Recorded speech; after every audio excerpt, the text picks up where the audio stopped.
ಕಸ ತಡೆಯೋದಕ್ಕೆ ಕಸ, ಮುಳ್ಳನ್ನು ಮುಳ್ಳಿನಲ್ಲೇ ತೆಗೀರಿ, ಇದು ಗಾದೆ ಮಾತು. ಈಗ ಬೆಂಗಳೂರಲ್ಲಿ ಹೊಸ ಗಾದೆ ಮಾತು ಏನಂದರೆ ಕಸ ತಡೆಯೋದಕ್ಕಾಗಿ ಕಸ ಅಂತ ಹೇಳಿ, ಅಂದರೆ ಕಸವನ್ನು ಕಸದಿಂದಲೇ ತಡೆಯೋದು. ಬೆಂಗಳೂರಿನಲ್ಲಿ ಬೀದಿ ಬದಿಯಲ್ಲಿ ಕಸ ಹಾಕೋರಿಗೆ ಈಗ ಪಾಠ ಕಲಿಸೋದಕ್ಕೆ GBA ಮುಂದಾಗಿದೆ. ಯಾಕಂದರೆ ಗ್ರೇಟರ್ ಬೆಂಗಳೂರು ಪ್ರಾಧಿಕಾರ, ಹಿಂದಿನ BBMP ಅಥವಾ ಅದಕ್ಕಿಂತ ಮುಂಚಿದ್ದಂತಹ BMP ಇವೆಲ್ಲ ಇದ್ದಾಗಲೂ ಕೂಡ ಬೆಂಗಳೂರಲ್ಲಿ ಕಸ ಹಾಕೋದು ವೆರಿ ಕಾಮನ್. ರಸ್ತೆ ಬದಿಗಳಲ್ಲಿ, ಸರ್ಕಲ್ಗಳ ಬಳಿಯಲ್ಲಿ, ಜಂಕ್ಷನ್ಗಳಲ್ಲಿ ಎಲ್ಲ ಹಾಕೋದು ಕಾಮನ್. ಈಗ ಬೀದಿ ಬದಿಯಲ್ಲಿ ಕಸ ಹಾಕೋರಿಗೆ ಪಾಠ ಕಲಿಸೋದಕ್ಕೆ GBA ಮುಂದಾಗಿದೆ. ಎಲ್ಲೆಲ್ಲಿ ಖಾಲಿ ಸೈಟ್ಗಳಿರ್ತವೋ ಅಲ್ಲಿ ಹೋಗಿ ತಮ್ಮ ಮನೆ ಕಸವನ್ನು ಒಂದು ಪ್ಲಾಸ್ಟಿಕ್ ಕವರ್ಗೆ ಕಟ್ಟಿದ್ರು, ಬಿಸಾಕಿದ್ರು. ಇಷ್ಟು ಮಾಡಿ ಬರುವಂಥದ್ದು. ಬೈಕು, ಕಾರ್ಗಳಲ್ಲಿ ಬಂದು, ಆಟೋದಲ್ಲಿ ಬಂದು ಕಸ ತಂದು ಹಾಕುವವರನ್ನು ಈಗ ಟ್ರ್ಯಾಕ್ ಮಾಡಲಾಗುತ್ತೆ. ಬೈಕ್ಗಳಲ್ಲಿ ಬೈಕ್ ಓಡಿಸ್ತಾನೆ ಇರ್ತಾರೆ, ಹಾಗೇನೆ ಇನ್ನೊಂದು ಕೈಯಲ್ಲಿ ಎಸಿತಾರೆ. ಕಾರಲ್ಲಿ ಡ್ರೈವ್ ಮಾಡ್ತಾರೆ ನೋಡಿ, ಕಾರಲ್ಲಿ ಡ್ರೈವ್ ಮಾಡ್ತಾ ಇರ್ತಾರೆ, ವಿಂಡೋ ಡೌನ್ ಮಾಡ್ತಾರೆ, ಕಸ ಬಿಸಾಕಿದ್ರು ಹೋಗ್ತಾ ಇರ್ತಾರೆ. ಈ ರೀತಿಯವರು ನಮಗೆ ಕಾಣಿಸ್ತಾ ಇರ್ತಾರೆ. ಪ್ರತಿ ದಿವಸದ ಸಮಸ್ಯೆ ಇದು. ಯಾಕಂದರೆ ಬೆಂಗಳೂರಿನ ಕಸದ ವಿಚಾರದಲ್ಲಿ ಅನೇಕ ರೀತಿಯಲ್ಲಿ ಜಾಗೃತಿಯನ್ನು ಮೂಡಿಸುವಂತಹ ಪ್ರಯತ್ನವನ್ನು ಸರ್ಕಾರಗಳು ಬದಲಾದರೂ ಕೂಡ ಜಾಗೃತಿ ಮೂಡಿಸುವಂತಹ ಕಾರ್ಯಕ್ರಮಗಳು ಕಡಿಮೆ ಆಗಲೇ ಇಲ್ಲ. ಆದರೆ ಕಸ ಮಾತ್ರ ಹಾಗೆಯೇ ಬಂದು ಬೀಳ್ತಾ ಇರುತ್ತೆ, ಡಂಪ್ ಆಗ್ತಾ ಇರುತ್ತೆ. CCTVಗಳ ಮೂಲಕ ಕಸ ಹಾಕೋರನ್ನ ಪತ್ತೆ ಮಾಡಿದೆ ಈಗ GBA. ಯಾರ್ಯಾರು ಕಸ ಎಲ್ಲೆಲ್ಲಿ ಹಾಕ್ತಾ ಇದಾರಲ್ಲ ಅವರೆಲ್ಲರನ್ನು ಕೂಡ ಹುಡುಕ್ತಾ ಇದೆ GBA ಮತ್ತು ಟ್ರ್ಯಾಕಿಂಗ್ ಮಾಡ್ತಾ ಇದೆ, ವಿಡಿಯೋ ರೆಕಾರ್ಡ್ ಮಾಡ್ತಾ ಇದ್ದಾರೆ. ಆ ಮೂಲಕ, ಯಾಕಂದರೆ ಪರ್ಟಿಕ್ಯುಲರ್ ಪ್ಲೇಸ್ಗಳಲ್ಲಿ ತಗೊಂಬಂದು ಇವರು ಕಸ ಹಾಕದೇ ಇದ್ದರೆ ಇವ್ರಿಗೆ ನೆಮ್ಮದಿರೋದಿಲ್ಲ. ತಮ್ಮ ಮನೆಯಲ್ಲಿರುವಂತಹ ಕಸವನ್ನು ಪ್ರತಿನಿತ್ಯ ಮನೆ ಎದುರುಗಡೆ ಬರುವಂತಹ ಕಸದ ಲಾರಿಯಲ್ಲಿ ಅಥವಾ ಆಟೋದಲ್ಲಿ ಕಳಿಸೋದು ಬಿಟ್ಬಿಟ್ಟು ಬಂದರೂ ಡಂಪ್ ಮಾಡಿ ಹೋದು. CCTVಗಳ ಮೂಲಕ ಈಗ ಅವ್ರನ್ನ ಟ್ರ್ಯಾಕ್ ಮಾಡಲಾಗ್ತಾ ಇದೆ. ಕಸ ಮತ್ತೆ ಎತ್ತಿಕೊಂಡು ಹೋಗಿ ಮನೆಗಳ ಮುಂದೆ ಡಂಪಿಂಗ್ ಮಾಡಲಾಗುತ್ತೆ. ಇದು ಆ್ಯಕ್ಚುಲಿ ಇಂಟ್ರೆಸ್ಟಿಂಗ್ ಆಗಿರುವಂಥದ್ದು ಇದೆ. ಯಾರು ಪ್ರತಿನಿತ್ಯ ಬಂದು ಕಸ ಹಾಕ್ತಾರೋ ಅಂಥವರ ಮನೆ ಮುಂದೆ ಬಂದು ಬೀಳುತ್ತೆ ಕಸ. ಆಗ ಅವ್ರಿಗೂ ಅನುಭವ ಆಗಬೇಕಲ್ಲ. ಕಸ ಈಗ ಎಷ್ಟೋ ಸಲ ಏನಾಗುತ್ತೆ ಅಂತ ಹೇಳಿದ್ರೆ, ಬೆಂಗಳೂರಲ್ಲಿ ಕೆಲವು ಏರಿಯಾಗಳಲ್ಲಿ ಅದು ಈ ಕಾರ್ನರ್ ಸೈಟ್ ಅಂತ ಹೇಳ್ಕೊಂಡು ಭಾಳ ಆಸೆ ಪಟ್ಟು ಸೈಟ್ ತಗೊಂಡು ಅಲ್ಲಿ ಮನೆ ಕಟ್ಟಿಸಿರ್ತಾರೆ ಅಥವಾ ಇನ್ನೇನೋ ಒಂದು ಕಟ್ಟಿಸಿರ್ತಾರೆ. ಕರೆಕ್ಟಾಗಿ ಅದೇ ಜಾಗದಲ್ಲಿ ಬಂದು ಬಿಸಾಕ್ತಾ ಇರ್ತಾರೆ, ಆ ಕಾರ್ನರ್ಗಳಲ್ಲಿ ಬಿಸಾಕ್ತಾರೆ. ಮೂಗು ಮುಚ್ಕೊಂಡು ಓಡಾಡಬೇಕನ್ನೋ ಪರಿಸ್ಥಿತಿ. ಆ ಮನೆಗಳವ್ರು ಹಿಂಗಿರ್ತಾರೆ ಅನ್ನೋದ್ರ ಬಗ್ಗೆ ಕೂಡ ಯೋಚನೆ ಮಾಡದೇನೆ ತಗೊಂಬಂದ್ರು ಬಿಸಾಕಿದ್ರು. ಏನೇನು ರೀತಿಯಲ್ಲಿ ಬೈಗಳದ ರೀತಿಯಲ್ಲಿ ಬರೀತಾರೆ, ಬೋರ್ಡ್ಗಳನ್ನು, ದೇವರ ಫೋಟೋಗಳನ್ನು ಇಡ್ತಾರೆ. ಕಸ ಅಂದರೆ ನಮ್ಮ ಸ್ವಚ್ಛತಾ ಕಾರ್ಮಿಕರು ಪಾಪ ನೀವು ಇಲ್ಲೆಲ್ಲ ಬಂದು ಕಸ ಡಂಪ್ ಮಾಡಬೇಡಿ ಅಂತೇಳಿ ಅಲ್ಲಿ ಗುಡಿಸಿ, ಸಗಣಿ ಸಾರಿಸಿ, ಅಲ್ಲಿ ರಂಗೋಲಿ ಬರೆದು ಜಾಗೃತಿ ಮೂಡಿಸುವಂಥ ಪ್ರಯತ್ನವನ್ನು ಕೂಡ ಮಾಡಿದ್ದಾರೆ. ಆದರೆ ಸೋ ಕಾಲ್ಡ್ ಬುದ್ಧಿವಂತರಿಗೆ ಅದು ಬುದ್ಧಿ ಕಲಿಸಿಲ್ಲ. ಈಗ ದಂಡಂ ದಶಗುಣಂ ಅನ್ನುವಂಥ ರೀತಿಯಲ್ಲಿ ದಂಡ ಪ್ರಯೋಗವೇ ಎಲ್ಲ ರೀತಿಯಲ್ಲಿಯೂ ಕೂಡ ಬುದ್ಧಿ ಕಲಿಸೋದಕ್ಕಿರುವಂಥ ಮಾರ್ಗ ಅಂತೇಳಿ ಸರ್ಕಾರ ಹೊರಟಿದೆ. ರಾತ್ರೋರಾತ್ರಿ ಕಸ ಬಿಸಾಕಿದ್ದವರಿಗೆ ಬೆಳಗ್ಗೆನೇ ಶಾಕ್ ಕೊಟ್ಟಿದೆ GBA. ಹೀಗೆ ರಾತ್ರೋರಾತ್ರಿ ಕಸ ಬಿಸಾಕಿ ಹೋಗ್ಬಿಡ್ತಾರಲ್ಲ ಅಂಥವ್ರಿಗೆ ಬೆಳಗ್ಗೆನೆ ಅವರ ಮನೆ ಮುಂದೆ ಬಂದು ಕಸ ಬಿದ್ದರೆ ಹೆಂಗಿರಬೇಕು? ಎಲ್ಲರೂ ಮಲಗೋದಕ್ಕೆ ಮುಂಚೆ ತಗೊಂಬಂದ್ರು, ಕಸ ಬಿಸಾಕಿದ್ರು, ಹೋದ್ರು. ಈ ರೀತಿಯಂತ ಬೇಜವಾಬ್ದಾರಿತನ ಇರಬಾರ್ದು ಯಾರತ್ರ ಕೂಡ. ಇದು ಕೆಲವರು ಮಾಡುವಂಥದ್ದು. ಏನು ಎಲ್ಲ ಇಡೀ ಬೆಂಗಳೂರಿಗರೆಲ್ಲರೂ ಹಾಗೆ ಮಾಡಲ್ಲ. ಎಲ್ಲ ಬೆಂಗಳೂರಿಗರು ಏನು ಕಸವನ್ನು ತೆಗೆದುಕೊಂಡು ಹೋಗೋದಕ್ಕೆ ಬರುವಂತಹ ಆಟೋಗಳಲ್ಲಿ ಕಳಿಸ್ತಾ ಇರ್ತಾರೆ. ಎಲ್ಲರೂ ಕಸ ಡಂಪ್ ಮಾಡಿದರೆ ಹೆಂಗಿರ್ಬೋದು ಬೆಂಗಳೂರಿನ ಪರಿಸ್ಥಿತಿ? ಎಲ್ಲರೂ ಮಾಡ್ತಾ ಇಲ್ಲ, ಆದರೆ ಒಂದು 5-10% ಜನ ಮಾಡ್ತಾ ಇರುವಂಥ ಕೆಲಸ ಇದು. ಅಂಥವ್ರಿಗೆ ಪಾಠ ಕಲಿಸಲೇಬೇಕಾಗಿರೋದು GBA ಜವಾಬ್ದಾರಿ ಕೂಡ. ಮನೆ ಮುಂದೆ ಕಸ ಸುರಿಯೋ ಅಭಿಯಾನದ ಮೂಲಕ ಜಾಗೃತಿ ಮತ್ತು ಎಚ್ಚರಿಕೆ. ಇಲ್ಲಿ ಬಹಳ ಸಿಂಪಲ್ ಇದೆ. ನಿಮ್ಮ ಮನೆ ಮುಂದೆ ಕಸ ಬಂದು ಬೀಳಬಾರ್ದು ಅಂತ ಹೇಳಿದ್ರೆ ನೀವು ನಿಮ್ಮ ಕಸವನ್ನು ಎಲ್ಲಿ ವಿಲೇವಾರಿ ಮಾಡಬೇಕು ಅಲ್ಲೇ ವಿಲೇವಾರಿ ಮಾಡಬೇಕು. ಯಾವ ವೆಹಿಕಲ್ ಬರುತ್ತೋ ಅದರಲ್ಲೇ ಕಳಿಸ್ಬೇಕು. ಯಾರು ಸ್ವಚ್ಛತಾ ಕಾರ್ಮಿಕರು ಬರ್ತಾರೋ ಅವ್ರ ಹತ್ರನೇ ಕಳಿಸ್ಬೇಕು. ಅದು ಬಿಟ್ಬಿಟ್ಟು ಎಲ್ಲೆಂದ್ರಲ್ಲಿ ಬಿಸಾಕಿದ್ರಿ ಅಂತ ಹೇಳಿದ್ರೆ ತಗಲಾಕೊಳ್ತೀರಿ. ಅದು ಈಗ ಸದ್ಯಕ್ಕೆ ನಡೆಸ್ತಾ ಇರುವಂತಹ ಜಾಗೃತಿ ಅಲ್ಲ, ಇದು ಎಚ್ಚರಿಕೆ. ಇದು ನೇರವಾದ ಎಚ್ಚರಿಕೆ. ನಿಮ್ಮ ಕಸ ನಿಮ್ಮ ಮನೆ ಮುಂದೆ ಅಂತ. ರಸ್ತೆ ಬದಿ ಕಸ ಬಿಸಾಕಿ ಮಾನ ಕಳ್ಕೊಳ್ಬೇಡಿ. ಯಾಕಂದ್ರೆ ರಸ್ತೆ ಬದಿಯಲ್ಲಿ ನೀವು ಕಸ ಬಿಸಾಕೋದ್ರಿಂದಾಗಿ ನಿಮ್ಮ ಮನೆ ಮುಂದೆ ಬಂದು ಕಸ ಬೀಳುತ್ತಿದ್ದಾಗ ಅಕ್ಕಪಕ್ಕದವ್ರು ಕೇಳ್ತಾರೆ, ಏನು ನೀನು ಬಿಸಾಕ್ತಿದ್ಯಾ ಅಂತ ಕೇಳ್ತಾರೆ. ಹಂಗಾಗಬಾರ್ದು. ಯಾಕಂದ್ರೆ ವಿತ್ ಪ್ರೂಫ್ ತಂದು ಮನೆ ಮುಂದೆ ಹಾಕ್ತಾರೆ. ಮಾನ ಕಳ್ಕೊಳ್ಳುವಂತಹ ಕೆಲಸವನ್ನು ಮಾಡಬೇಡಿ ದಯವಿಟ್ಟು. ಯಾಕೆಂದರೆ ಇದು ಪ್ರತಿಯೊಬ್ಬರ ಜವಾಬ್ದಾರಿ, ನಾಗರಿಕ ಸಮಾಜದ ಜವಾಬ್ದಾರಿ ಇದು. ಈ ರೀತಿಯಾಗಿ ಕಸ ಎಲ್ಲೆಂದರಲ್ಲಿ ಬಿಸಾಕಬಾರ್ದು ಅಂತ ಹೇಳುವಂಥದ್ದು ನಾಗರಿಕ ಸಮಾಜದ ಜವಾಬ್ದಾರಿ ಇದು. ರಸ್ತೆ ಬದಿ ಕಸ ಬಿಸಾಕಿ ಮಾನ ಕಳ್ಕೊಳ್ಬೇಡಿ.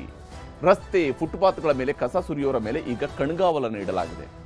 ಯಾವ್ಯಾವ ಸ್ವರೂಪದಲ್ಲಿ ಪ್ರಯೋಗಗಳಾಗಿದ್ದಾವೆ ನೋಡಿ. ಮಾರ್ಷಲ್ಗಳನ್ನು ಇಟ್ಟರು, ಮಾರ್ಷಲ್ಗಳ ಮೂಲಕವಾಗಿ ಮಾನಿಟರ್ ಮಾಡಿಸುವಂತಹ ಕೆಲಸ, ಇವೆಲ್ಲವೂ ಕೂಡ ಬೇಕಿರೋದಿಲ್ಲ. ಒಂದು ನಗರದಲ್ಲಿ ಜನರು ಜವಾಬ್ದಾರಿಯುತವಾಗಿ ವರ್ತಿಸಿದ್ರೆ ಈ ರೀತಿಯಾಗೆಲ್ಲ ಬೇಕಿರೋದಿಲ್ಲ. ಆ ಮಾರ್ಷಲ್ಗಳನ್ನು ಬೇರೆ ಯಾವುದೋ ಕೆಲಸಗಳಿಗೆ ಬಳಕೆ ಮಾಡ್ಕೊಳ್ಳೋದಕ್ಕೆ ಸಾಧ್ಯ ಆಗುತ್ತೆ BBMPಗೆ. ಆದರೆ ಮಾರ್ಷಲ್ಗಳನ್ನು ಈ ಕಸ ಸುರಿಯೋದನ್ನು ಟ್ರ್ಯಾಕ್ ಮಾಡೋದಕ್ಕೆ ಇಡಬೇಕಂತ ಅನಿವಾರ್ಯತೆ ನಮ್ಮಲ್ಲಿ ಸೃಷ್ಟಿಯಾಗಿರೋದಕ್ಕೆ ಕಾರಣನೇ ಜನರಲ್ಲಿರುವಂಥ ಬೇಜವಾಬ್ದಾರಿತನ. ಅದು 5-10% ಜನ ಮಾಡ್ತಾ ಇರುವಂಥ ಕೆಲಸ ಇದು. CCTV ಮಾರ್ಷಲ್ಗಳ ಮೂಲಕ ಹದ್ದಿನ ಕಣ್ಗಾವಲನ್ನು ಇಡಲಾಗುತ್ತೆ. CCTVಗಳನ್ನು ಎಲ್ಲೆಲ್ಲಿ ಕಸ, ಯಾಕಂದ್ರೆ ಕೆಲವು ಪಾಯಿಂಟ್ಗಳಿದಾವೆ, ಅಲ್ಲಿ ಕಸ ಹಾಕದೇ ಇದ್ದರೆ ಆ ಡೈಲಿ ಕಸ ಹಾಕುವಂಥವ್ರಿಗೆ ಮೋಸ್ಟ್ಲಿ ಅವ್ರಿಗೆ ಏನು ಪ್ರಾಬ್ಲಮ್ ಆಗುತ್ತೋ ಗೊತ್ತಿಲ್ಲ, ಅದನ್ನು ಕಂಡ ತಕ್ಷಣ ತಗೊಂಡೋದ್ರು ಕಸ ಬಿಸಾಕಿ.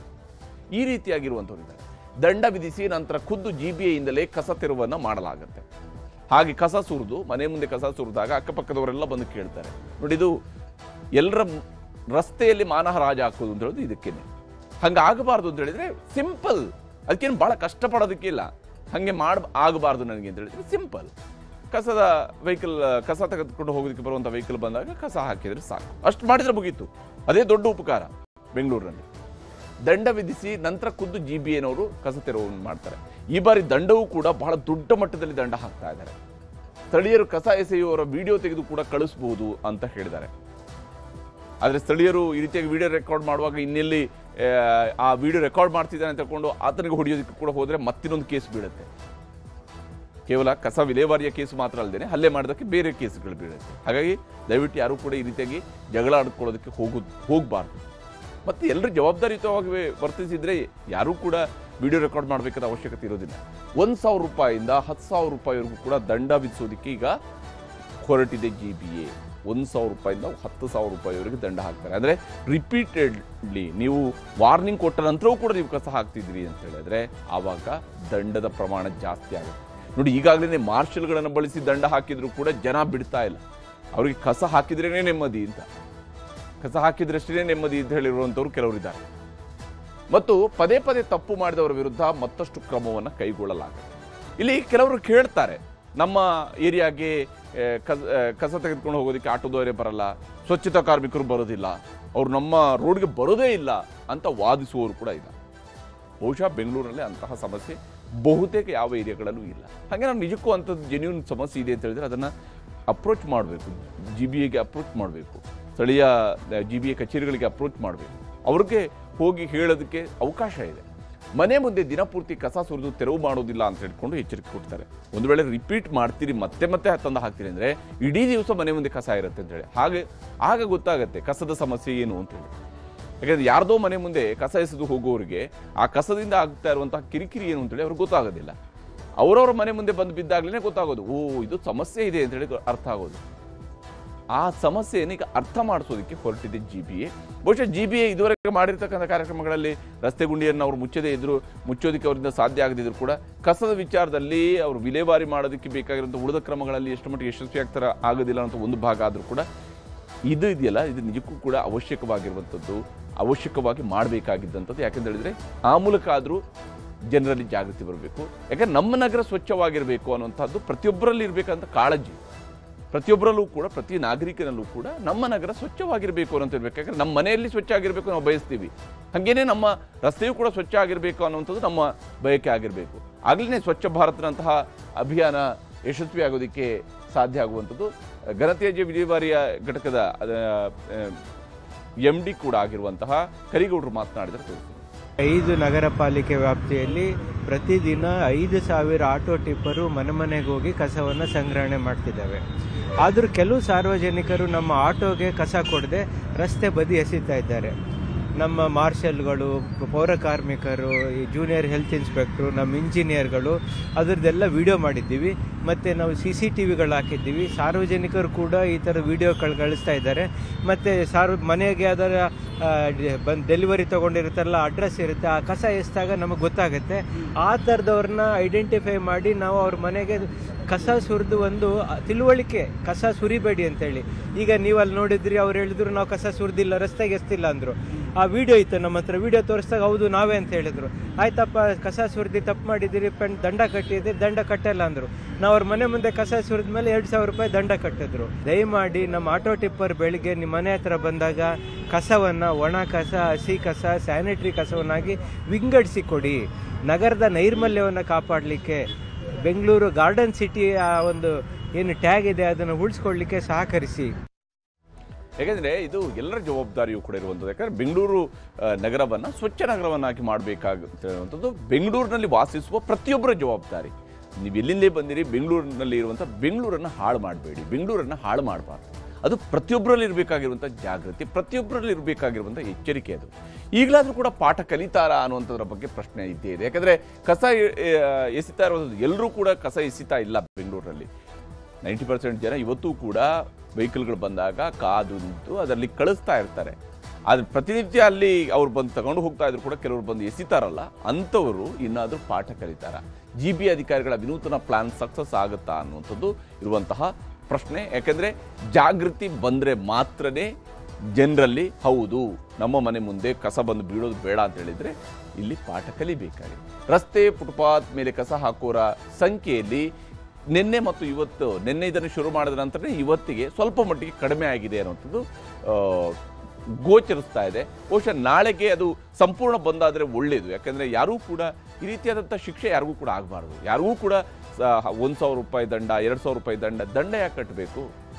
ಸುಮ್ಮನೆ ಕಸವನ್ನು ವಿಲೇವಾರಿ ಮಾಡಿಸಿದ್ರೆ ಸಾಕಲ್ಲ ಮನೆಯಿಂದ ಅಂತ ಹೇಳುವಂಥದ್ದು ಇದು ಅರ್ಥ ಮಾಡ್ಕೊಳ್ಬೇಕಾದ್ದು. ಸಾರ್ವಜನಿಕವಾಗಿ ಆಗುವ ಅವಮಾನ ತಪ್ಪಿಸಿಕೊಳ್ಳಲು ಮುಂದಾಗಿದ್ದಾರೆ ಜನ.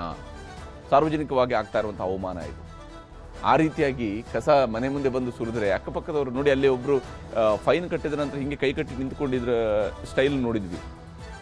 ಎಷ್ಟು ಅವಮಾನ ಆಗುತ್ತೆ, ಎಷ್ಟು ಮುಜುಗರ ಆಗುತ್ತೆ ಅದು. ಅಲ್ಲಿ ಈ ವಿಚಾರಗಳು ಅರ್ಥ ಮಾಡ್ಕೊಳ್ಬೇಕಾಗಿರೋದು. ಅಧಿಕಾರಿಗಳು ದಂಡಕ್ಕೆ ಹೆದರ್ಕೊಂಡು ಈಗ ಕೆಲವರು ಕಸ ಎಸೆಯೋದನ್ನು ಬಿಟ್ಟಿದ್ದಾರೆ. ಹಾಗಂತೇಳಿ ಮತ್ತೆ ವಾಪಸ್ ಕಸ ಎಸೆಯೋದಕ್ಕೆ ಶುರು ಮಾಡಿದರೆ ಈಗ ಅಧಿಕಾರಿ ಇರೋ ತನಕ ನಡೆಯುತ್ತೆ, ಇನ್ನೊಬ್ಬರು ಬಂದಾಗ ಏನಾಗುತ್ತೆ ಅನ್ನೋಂಥ ಪ್ರಶ್ನೆ ಬರುತ್ತೆ. ಆದರೆ ಒಮ್ಮೆ ಅಭ್ಯಾಸ ಮಾಡಿಕೊಂಡ್ರೆ ಇದು ಬಹಳ ಸಿಂಪಲ್ ಆಗಿರುವಂಥದ್ದು. ಬೆಳಗ್ಗೆ 7 ಗಂಟೆಗೋ 8 ಗಂಟೆಗೋ 9 ಗಂಟೆ ಒಳಗಡೆ ಅವ್ರು ಬರ್ತಾರೆ, ಅವಾಗ ಕಸ ವಿಲೇವಾರಿ ಮಾಡಿದ್ರೆ ಆಯ್ತು. ಅದು ಕೂಡ ಅವರು ಅನೌನ್ಸ್ ಮಾಡ್ಕೊಂಡು ಬರ್ತಾರೆ. ಅವರೇನು ಅನೌನ್ಸ್ ಮಾಡದೆ ಬರೋದಿಲ್ಲ ಅಥವಾ ವಿಜಿಲ್ ಹೊಡೆಯದೆ ಬರೋದಿಲ್ಲ. ಹಾಗಿರುವಾಗ ಎಸೆಯೋದೇನು ಕಷ್ಟದ್ದಲ್ಲ. ಮತ್ತೆ ಕೆಲವರಿಂದ ನಮ್ಮ ಏರಿಯಾಗೆ ಆಟೋ ಬರ್ತಾ ಇಲ್ಲ ಅನ್ನುವಂತಹ ಸಬೂಬು ಬರ್ತಾ ಇದೆ. ಅವ್ರು ಬರೋದೇ ಇಲ್ಲ ಸರ್, ನಾವು ಬೆಳಗ್ಗೆ 6 ಗಂಟೆಗೆ ಹೋಗ್ತೀವಿ, 5 ಗಂಟೆಗೆ ಹೋಗ್ತೀವಿ, ಮನೆ ಬಿಡ್ತೀವಿ. ಅವರು ಕೂಡ ಬೆಳಿಗ್ಗೆ 5 ಗಂಟೆಯಿಂದ ಸ್ವಚ್ಛತೆಯಲ್ಲಿ ತೊಡಗಿರ್ತಾರೆ. ಸ್ವಚ್ಛತಾ ಕಾರ್ಮಿಕರು ಬೆಂಗಳೂರಲ್ಲಿ 5 ಗಂಟೆಯಿಂದಲೇ ಸ್ವಚ್ಛ ಮಾಡೋದಕ್ಕೆ ಕೆಲಸ ಶುರು ಮಾಡಿರ್ತಾರೆ. ಇದನ್ನು ಅರ್ಥ ಮಾಡ್ಕೊಳ್ಬೇಕಾಗಿರುತ್ತೆ. ಆ ಜವಾಬ್ದಾರಿ ಇರಬೇಕಾಗಿರುವಂಥದ್ದು. ಇನ್ನಾದರೂ ಸ್ವಚ್ಛತೆಯಲ್ಲಿ ಬೆಂಗಳೂರಿನ ನಂಬರ್ ಮೇಲೆ ಹೋಗುತ್ತಾ ಅಂತೇಳಿ. ಯಾಕಂದರೆ ಸ್ವಚ್ಛ ನಗರಗಳ ಪಟ್ಟಿಯಲ್ಲಿ ನಮ್ಮ ಬೆಂಗಳೂರು ಕೂಡ ಟಾಪ್ 1, ಟಾಪ್ 2 ಅಲ್ಲಿ ಇತ್ತು ಅಂದರೆ ಖುಷಿ ಆಗೋದು ಬೆಂಗಳೂರಿಗರಾಗಿ ನಾವು ಎಲ್ಲರೂ ಕೂಡ ಸಂಭ್ರಮಿಸುವಂಥದ್ದು, ಹೆಮ್ಮೆ ಪಡಬೇಕಾದ ವಿಚಾರ. ಅದು ಆಗಬೇಕು ಅಂತಂದರೆ ಪ್ರತಿಯೊಬ್ಬರು ಜವಾಬ್ದಾರಿಯುತವಾಗಿ ವರ್ತಿಸಬೇಕಾಗತ್ತೆ. ಆ ಜವಾಬ್ದಾರಿ ಬರುತ್ತಾ ಅನ್ನೋದು ಈಗಿರುವಂತಹ ಪ್ರಶ್ನೆ. ಬರಬೇಕು ಅನ್ನುವಂಥದ್ದು ಆಶಯ. ಅಲ್ಲಿ ಹೇಗೆ ಭರವಸೆಗಳ ಮಹಾಪೂರ ಹರಿತಾ ಇದೆ, ಯಾವ್ಯಾವ ರೀತಿ ಅಂತ ಈಗಾಗಲೇ ಒಂದು ಕಡೆಯಲ್ಲಿ ತೇಜಸ್ವಿ ಯಾದವ್ ಅವರೊಂದು ಬಿಹಾರದ ಪ್ರಣ್ ಅನ್ನುವಂತಹ ಒಂದು ಪ್ರಣಾಳಿಕೆಯನ್ನು ಬಿಡುಗಡೆ ಮಾಡಿದರು. ಇವರು ಸಂಕಲ್ಪ ಪತ್ರ ಅನ್ನುವಂಥ ಹೆಸರಿನಲ್ಲಿ NDA ಕೂಟದವರು ಒಂದು ಪ್ರಣಾಳಿಕೆಯನ್ನು ಬಿಡುಗಡೆ ಮಾಡಿದ್ದಾರೆ. ಎರಡೂ ಪ್ರಣಾಳಿಕೆಗಳಲ್ಲಿ ಏನೇನಿದ್ದಾವೆ, ಏನೇನು ಭರವಸೆಗಳನ್ನು ಕೊಡ್ತಿದ್ದಾರೆ, ಯಾವ ರೀತಿಯಂಥ ಪ್ರಚಾರದ ಅಬ್ಬರ ಇದೆ ಅನ್ನೋದನ್ನು ನಿಮಗೆ ತೋರಿಸ್ತೀನಿ.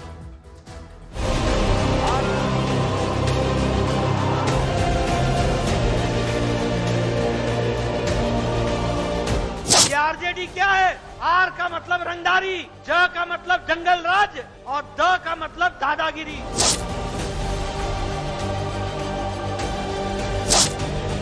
ರಾಜಕೀಯ ಜಿದ್ದಾಜಿದ್ದಿ, ಜಂಗಲ್ ರಾಜ್ ಪಾಲಿಟಿಕ್ಸ್ ಬಿಹಾರದಲ್ಲಿ ಜೋರಾಗಿ ನಡೆಯುತ್ತಿದೆ.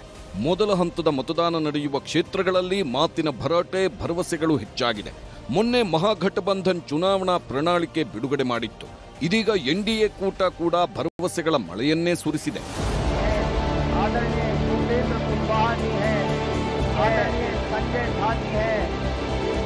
ಬಿಹಾರ ಗೆಲ್ಲೋದಕ್ಕೆ ಮಹಾಗಠಬಂಧನ್ ಹಾಗೂ ಇಂಡಿಯಾ ಕೂಟ ಮೆಗಾ ಪ್ಲಾನ್ ಮಾಡಿಕೊಂಡಿವೆ. ಬಿಹಾರಕ್ಕೆ ತೇಜಸ್ವಿ ಪ್ರಣ್ ಹೆಸರಿನಡಿ ಮಹಾಗಠಬಂಧನ್ ಪ್ರಣಾಳಿಕೆ ರಿಲೀಸ್ ಆಗಿದೆ. ಇದೀಗ NDA ಕೂಡ ಬಿಹಾರ ಮತದಾರರಿಗೆ ಭರಪೂರ ಆಶ್ವಾಸನೆಗಳನ್ನು ನೀಡಿದೆ. ಕರ್ನಾಟಕ ಗ್ಯಾರಂಟಿಗಳ ಮಾದರಿಯಲ್ಲೇ ಬಿಜೆಪಿ ನೇತೃತ್ವದ NDA ಬಿಹಾರದಲ್ಲೂ ಗ್ಯಾರಂಟಿಗಳ ಘೋಷಣೆ ಮಾಡಿದೆ. ಮಹಾ ಸಂಕಲ್ಪ ಯಾತ್ರೆ ಮೂಲಕ ಹಲವು ಘೋಷಣೆ ಮಾಡಿದೆ. ಬಿಹಾರದಲ್ಲಿ ಉದ್ಯೋಗ ಕ್ರಾಂತಿ ಸೃಷ್ಟಿಸಿ 1 ಕೋಟಿ ಉದ್ಯೋಗ ನೀಡಲಾಗುವುದು. ಸರ್ಕಾರಿ ಮತ್ತು ಖಾಸಗಿ ಎರಡೂ ಸೇರಿ 1 ಕೋಟಿ ಉದ್ಯೋಗ ಕೊಡ್ತೇವೆ ಅಂತಿದೆ ಎನ್ಡಿಎ. ಮಹಾಗಠಬಂಧನ್ ಕೂಡ ಪ್ರತಿ ಕುಟುಂಬದ ಒಬ್ಬರಿಗೆ ಸರ್ಕಾರಿ ಉದ್ಯೋಗ ಕೊಡ್ತೇವೆ. ಸರ್ಕಾರ ಬಂದ 20 ದಿನಗಳಲ್ಲೇ ಆದೇಶ ಹೊರಡಿಸುತ್ತೇವೆ. 20 ಲಕ್ಷ ಉದ್ಯೋಗ ಸೃಷ್ಟಿಸಿ ಜನರಿಗೆ ಅವಕಾಶ ನೀಡಲಾಗುವುದು. ಗುತ್ತಿಗೆ, ಹೊರಗುತ್ತಿಗೆ, ಅಂಗನವಾಡಿ ಕಾರ್ಯಕರ್ತೆಯರಿಗೂ ಸರ್ಕಾರಿ ಹುದ್ದೆ ನೀಡಲಾಗುವುದು. ಸರ್ಕಾರಿ ನೌಕರರಿಗೆ ಹಳೆ ಪಿಂಚಣಿ ವ್ಯವಸ್ಥೆ ಜಾರಿ ಮಾಡಲಾಗುವುದು ಎಂದಿದೆ. ಬಡವರಿಗೆ ಪಂಚಾಮೃತ ಗ್ಯಾರಂಟಿಯನ್ನ ಎನ್ಡಿಎ ಘೋಷಿಸಿದೆ. ಅದರಲ್ಲಿ ಉಚಿತ ಪಡಿತರ, 125 ಯೂನಿಟ್ ವಿದ್ಯುತ್, 5 ಲಕ್ಷ ಆರೋಗ್ಯ ವಿಮೆ, 50 ಲಕ್ಷ ಮನೆಗಳ ನಿರ್ಮಾಣ ಹಾಗೂ ಸಾಮಾಜಿಕ ಪಿಂಚಣಿ ಯೋಜನೆ ಇರಲಿದೆ. ಮಹಾಗಠಬಂಧನ್ ಮೊನ್ನೆ ಬಿಹಾರದಲ್ಲಿ ಜಾತಿಗಣತಿ ಜಾರಿ ಮಾಡುವ ಭರವಸೆ ನೀಡಿದೆ.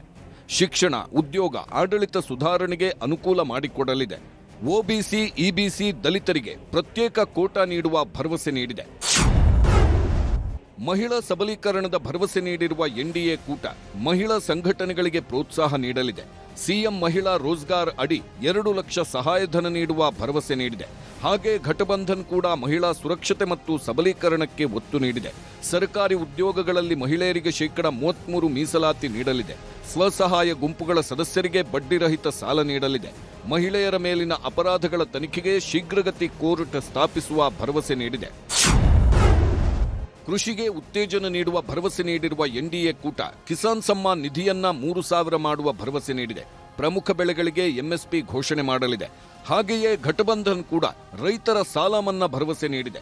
ಸಣ್ಣ, ಅತಿ ಸಣ್ಣ ರೈತರ ಸಾಲ ಮನ್ನಾ, ಕೃಷಿಗೆ ಉಚಿತ ವಿದ್ಯುತ್, ಎಂಎಸ್ಪಿ ಘೋಷಣೆಯ ಭರವಸೆ ನೀಡಿದೆ. ಹಾಗೆ ಬೆಳೆ ವಿಮೆ, ಬೆಳೆ ನಷ್ಟ ಪರಿಹಾರಕ್ಕೆ ಆದ್ಯತೆ ನೀಡುವುದಾಗಿ ಪ್ರಣಾಳಿಕೆಯಲ್ಲಿ ಹೇಳಿದೆ. ಶಿಕ್ಷಣಕ್ಕೆ ಆದ್ಯತೆ ನೀಡಲಿರುವ ಎನ್ಡಿಎ ಕೆಜಿಯಿಂದ ಪಿಜಿವರೆಗೂ ಉಚಿತ ಶಿಕ್ಷಣ ನೀಡುವ ಭರವಸೆ ನೀಡಿದೆ. ಜೊತೆಗೆ ಪೌಷ್ಟಿಕ ಆಹಾರ, ಡಿಜಿಟಲ್ ಲ್ಯಾಬ್ ವ್ಯವಸ್ಥೆ ಮಾಡಲಿದೆ. ಎಸ್ಸಿ ವಿದ್ಯಾರ್ಥಿಗಳ ಉನ್ನತ ಶಿಕ್ಷಣಕ್ಕೆ ತಿಂಗಳಿಗೆ 2,000 ನೀಡುವ ಭರವಸೆ ನೀಡಿದೆ. ಹಾಗೆ ಮೊನ್ನೆ ಘಟಬಂಧನ್ ಕೂಡ ಭರವಸೆಗಳ ಹೊಳೆಯನ್ನೇ ಹರಿಸಿತ್ತು. ಶಿಕ್ಷಕರ ನೇಮಕಾತಿ ಮಾಡಿಕೊಂಡು ಪದವಿವರೆಗೆ ಉಚಿತ ಶಿಕ್ಷಣ ನೀಡುವುದಾಗಿ ಹೇಳಿದೆ. ಕಾಲೇಜು ವಿದ್ಯಾರ್ಥಿಗಳಿಗೆ ಲ್ಯಾಪ್ಟಾಪ್, ವಿದ್ಯಾರ್ಥಿನಿಯರಿಗೆ ಸ್ಕಾಲರ್ಶಿಪ್ ನೀಡಲಿದೆ. ಮೇಡ್ ಇನ್ ಬಿಹಾರ್ ಕಾನ್ಸೆಪ್ಟ್ನಡಿ ಎನ್ಡಿಎ ಹಲವು ಯೋಜನೆ ನೀಡುವ ಭರವಸೆ ನೀಡಿದೆ. Defence corridor, semiconductor park, mega tech city, fintech city, 1,000 MSME ಪಾರ್ಕ್ಗಳ ನಿರ್ಮಾಣ ಮಾಡುವ ಭರವಸೆ ನೀಡಿದೆ. ವಿಶ್ವದರ್ಜೆ ಸ್ಮಾರ್ಟ್ ಸಿಟಿಯಾಗಿ ಪಾಟ್ನಾವನ್ನ ಮಾಡುವ ಭರವಸೆ ನೀಡಿದೆ. ಮಹಾಗಠಬಂಧನ್ ಅಪರಾಧ ಮುಕ್ತ ಬಿಹಾರ ಮಾಡುವ ಭರವಸೆ ನೀಡಿದೆ. ಅಪರಾಧ ಕೃತ್ಯಗಳ ತಡೆಗೆ ಕಾನೂನು, ಭ್ರಷ್ಟಾಚಾರ ನಿಯಂತ್ರಣಕ್ಕೆ ಕಾನೂನು ರೂಪಿಸಲಿದೆ. ನಾಗರಿಕ ಸ್ನೇಹಿ ಪೊಲೀಸ್ ವ್ಯವಸ್ಥೆ ಮೂಲಕ ಜನಪರ ಆಡಳಿತದ ಭರವಸೆ ನೀಡಿದೆ. ಮೂಲಸೌಕರ್ಯದ ಭರವಸೆ ನೀಡಿರುವ ಎನ್ಡಿಎ ಎಕ್ಸ್ಪ್ರೆಸ್ ವೇ, ಮೆಟ್ರೋ, ರೈಲು ಸಂಪರ್ಕದ ಭರವಸೆ ನೀಡಿದೆ. ಪ್ರತಿ ಜಿಲ್ಲೆಗೂ ಕೈಗಾರಿಕೆಗಳ ಸ್ಥಾಪನೆ ಮಾಡುವುದಾಗಿ ಹೇಳಿದೆ. ಹಾಗೆ ಘಟಬಂಧನ್ ಕೂಡ ಪಾಟ್ನಾ ಮೆಟ್ರೋ, 5 ಸ್ಮಾರ್ಟ್ ಸಿಟಿ ನಿರ್ಮಾಣದ ಭರವಸೆ ನೀಡಿದೆ. 24 ಗಂಟೆಯೂ ಶುದ್ಧ ನೀರು, ವಿದ್ಯುತ್ ಪೂರೈಕೆ ಮೂಲಕ ಬಂಡವಾಳ ಹೂಡಿಕೆಗೆ ಯೋಜನೆ ರೂಪಿಸಲಿದೆ. ಏಕಗವಾಕ್ಷಿ ಮೂಲಕ ಕೈಗಾರಿಕೆಗಳಿಗೆ ಉತ್ತೇಜನ ನೀಡಲಿದೆ.